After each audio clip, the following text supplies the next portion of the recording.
Você já se perguntou por que a sua petição não está gerando os resultados que você espera que ela gere, mesmo com todos os fundamentos jurídicos corretos?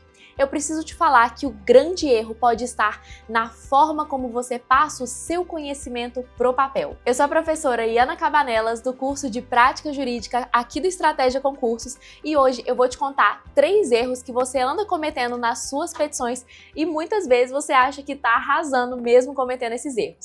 O primeiro erro é não conhecer o seu destinatário e o contexto em que ele está inserido. Você sabe para quem que você está escrevendo quando você faz uma petição? Muitas vezes você está escrevendo não só para o juiz, mas também para os assessores, para os estagiários. E esse juiz e esses assessores e esses estagiários, eles estão num contexto de muita escassez de atenção. São praticamente 10 processos por dia que eles julgam. Isso faz com que muitas vezes a leitura dinâmica seja uma realidade no judiciário.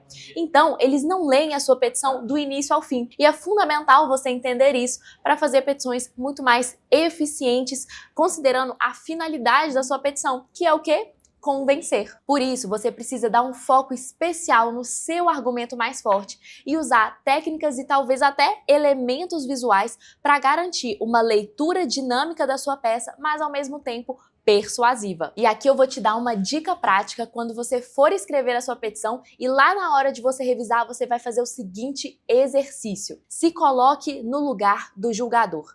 Se eu fosse decidir essa causa, qual seria o argumento que eu preciso ler para chegar nessa conclusão? Você vai se colocar na posição de julgador que vai decidir a seu favor e vai pensar qual que é o argumento que eu preciso bater o olho na hora que eu tiver contato com essa petição. E aí, esse argumento precisa estar em destaque, precisa estar ali mastigado para o julgador, precisa estar fácil de ser entendido. O segundo maior erro que você comete ao fazer as suas petições é achar que você precisa escrever absolutamente tudo que você sabe sobre aquele assunto na sua petição. Mas eu preciso te alertar, querido colega advogado, que petição não é TCC. Petição não é dissertação de mestrado e muito menos tese de doutorado. Não é lugar para você ficar esgotando um determinado assunto, mas sim escrever de forma estratégica e persuasiva, buscando o convencimento ali naquele documento. E isso tudo acontece justamente por conta desse contexto do seu destinatário que eu acabei de te contar, que é o excesso de processos para julgar todos os dias, as pressões ali do CNJ para bater meta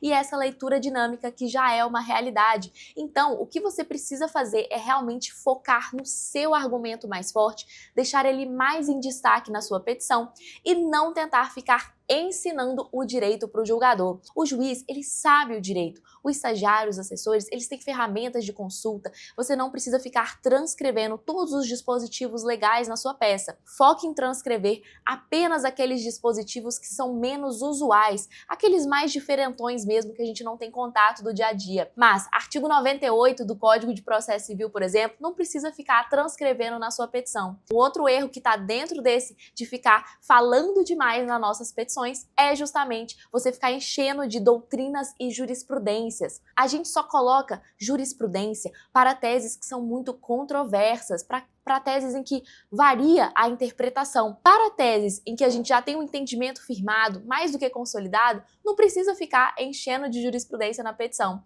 E as doutrinas, da mesma forma, elas são uma ferramenta de consulta para quando a tese ela não foi analisada por um tribunal ainda. Só para teses muito diferentonas mesmo que a gente precisa trazer doutrinas na peça.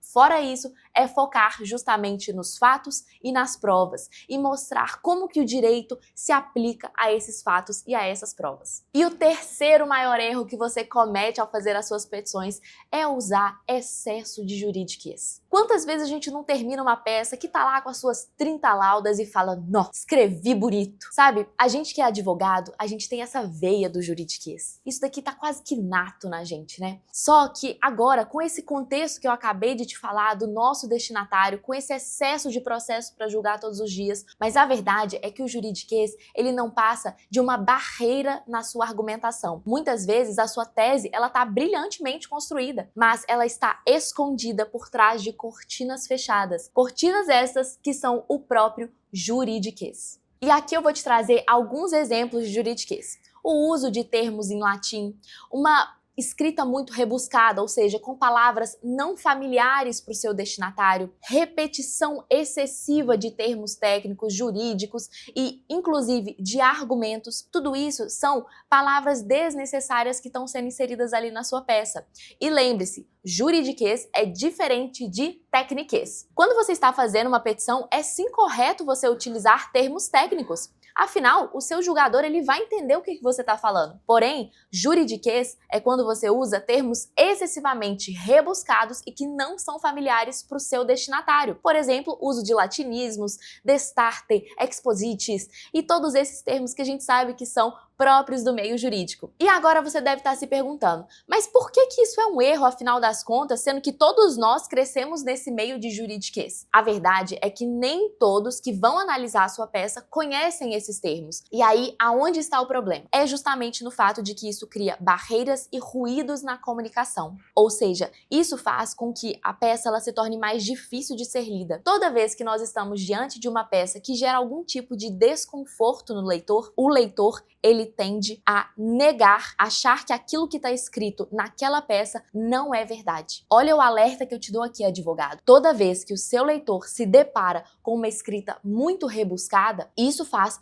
com que ele tenda a achar que o que está escrito ali não é verdade. E muitas vezes ele inconscientemente pensa, esse advogado aqui encheu linguiça porque ele não está com direito. Ao contrário de quando você escreve de forma fluida, de forma leve, de forma descomplicada e de uma forma com que ele consegue entender em uma primeira leitura, você garante que ele olhe para a sua escrita, leia a sua peça e acredite naquilo que você está falando, pelo simples fato de ser simples de compreender a sua escrita. E se você está buscando corrigir todos esses erros e levar a sua advocacia para o próximo nível, você precisa conhecer o Visual Law. Ele é uma excelente ferramenta para você deixar as suas peças muito mais eficientes e persuasivas. E não, Visual Law não significa ficar enchendo a sua petição de cores, ícones, elementos visuais sem sentido.